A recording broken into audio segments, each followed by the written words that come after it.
ብርሃን ዴቭን አፈቀረችው። የእህቷን ባል እሷ አፈቀረችው። አባቷ በጣም ተደናገጡ። የሌሊ የድሮ ፍቅረኛዋ ተመልሶ መጣ። ነገር ግን ባውጄ አፍቅሬሻለሁ አላት። ዳግም እንዳላይህ ብሎ አስፈራራው። ሰላም ሰላም፣ የለውጥ ሚዲያ ቤተሰቦች ቻናሌን ላይክ፣ ሰብስክራይብ በማድረግ ቤተሰብ ሆኑ። በስተመጨረሻ በጣም አስከፊና ከባድ ነገር ተፈጠረ። አሁን ላይ ሰራተኛ አደይ በጣም ተደናግጣለች። እህቷ ከእሷ ፍቅር እንደያዛት ከዴቭ ፍቅር እንደያዛትና አሁን ላይ በሱ ፍቅር እየተሰቃየች እንደሆነ ሰማች። ይህንን ስትሰማ በጣም ነው የተደናገጠችው። የሰማችውን ነገር ማመን አቅቷታል። በሌላ በኩል ደግሞ ከባቡጅ ሳላውቀው ፍቅር ይዞኛል፣ ነገር ግን ምንም ማድረግ አልቻልኩም በማለት ነበር ለጓደኛዋ ለአደይ የነገረቻት። አደይም ታዲያ ምን ችግር አለው ይሄንን ነገር ትነግሪዋለሽ አለቻት። እሷም ይህንን መናገር አልችልም፣ ምክንያቱም እሱ የሚያፈቅራትና የሚወዳት አለች በማለት ነገረቻት። ይህንን ማመን አቃታት። ነገር ግን አደይ አሁን ላይ ምንም ቢሆን መርፈድ የለበትም፣ የሚያፈቅራት አንቺስ ብትሆኚ በማለት ነበር ያጽናናቻት። በእርግጥ ያለቻት ነገር እውነት ቢሆንና በተመኘው አለች። አሁን ላይ ዴቭ ምንም ማድረግ አልቻለም፣ ምክንያቱም እህቷ እንደምታፈቅረው አውቋል።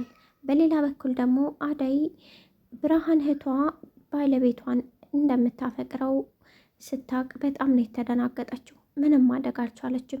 ዴቭ እዛ ሀገር የሄደው ቢያንስ አመለካከቷን የእናቷን አመለካከት ለመቀየርና እሷን ቤተሰብ እንዲሰጠውና ከዚያ በኋላ አብረው ለመጋባት ነበር። ነገር ግን ያላሰበው ነገር ገጠመው። አሁን ላይ ሌሊ ምንም መወሰን አልቻለችም። ነገር ግን ፍቅሯን ሁለተኛ የምታፈቅረውን ልጅ እንዴት ትንገረው? አንደኛ እሱ በጣም የሚያፈቅራትና የሚወዳት አለች በማለት ነበር ለአደይ የነገረቻት። እሷን እንደሚያፈቅርና እንደሚወዳት ስላልነገራት እሷ ደግሞ ሌላ እንደሚያፈቅር ስታውቅ በጣም ተደናገጠች።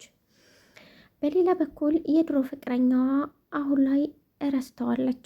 ቀለበቷን አውጥታ ሁሉን ነገር ትታለች። ምክንያቱም እሱ አትሂድ ትታኝ ቤተሰብም ምንም የለኝም እያለችው ነበር ትቷት ሄደው።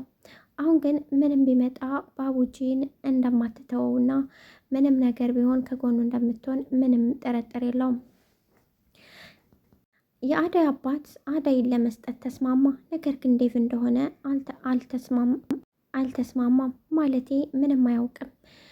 ዴቭ ቢያንስ ቤተሰብ አንዳንድ ነገሮችን ይውኝ፣ እንደገና ደግሞ ጥሩ ልጅ እንደሆንኩኝ ይውኝ ብሎ በሄደበት ታይም ግን ያልተጠበቀ ነገር ገጠመው። ብርሃን አሁን ላይ በጣም ነው የምታፈቅረው። ነገር ግን አደይ አሁን ላይ በፍጹም ላገባው አልችልም በማለት ነበር የተናገረችው። ምክንያቱም የሚያፈቅራት የሚወዳት እሷን ቢሆንም ነገር ግን የገዛ እህቷ እየተሰቃየች መሆኑ ስታውቅ በጣም ነው የተደናገጠችው። በእርግጥ ለመፍረድ በጣም ከባድ ነው። ቢሆንም ግን አሁን ላይ አደይ ምንም አይነት ውሳኔ መወሰን እንደማትፈልግና በቃ ብቻዋን መተሆን እንደምትፈልግ ለሌሊ ነገረቻት። ሌሊ ለባቡጂ በጣም እንደጨነቃትና አሁን ላይ ምን ማድረግ እንዳለባት ግራ እንደገባት ነገረችው። በጣም ከባድ ነው፣ ይህን ለመወሰን እሷ ለራሱ ትንሽ ጊዜ ያስፈልጋታል አላት። እሱስ ልክ ነህ በማለት ነበር ያናገረችው። ፍቅረኛ እንዴት ነው ነገርካት ወይስ እንዴት ነው አለችው። እሷ ምንም ገግማለች፣ ምንም እየታያት አይደለም። እኔ ግን በጣም ነው ማፈቅራት፣ እሷን በማፍቀሬና በመውደዴ ደስተኛ ነኝ በማለት ነገራት። ሌሊ ሌላ ሰው የሚያፈቅር መስዋዕት በቃ በጣም ተቀናች። የምታደርገው ሁላ ጠፋት። ምንም ማድረግ ስለማትችል ግን ጸጥ አለች። በሌላ በኩል አሁን ላይ ትናንት አደይን ሲያፈቅርና ሲሰቃይ የነበረው ዛሬ ግን የባቡጅን እህት በጣም ወዷታል። ትናንት ከአላደይ መተንፈስ አልችልም ያለው ሁሉ ነገር ተቀይሯል።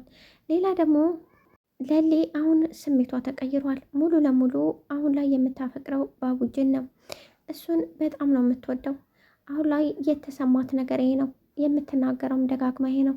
ነገር ግን እሱ ማግኘት አልችልም። አሁን የሌላ ሰው ሆኗል። የኔ እድል መቼም ለፍቅር አልተፈጠርኩም። እኔ ግን በየዋህነት ማፍቀር እንጂ መታደል ግን አልችልም በማለት ነበረ ለአደይ የነገረቻት። አደይም በጣም አዘነች።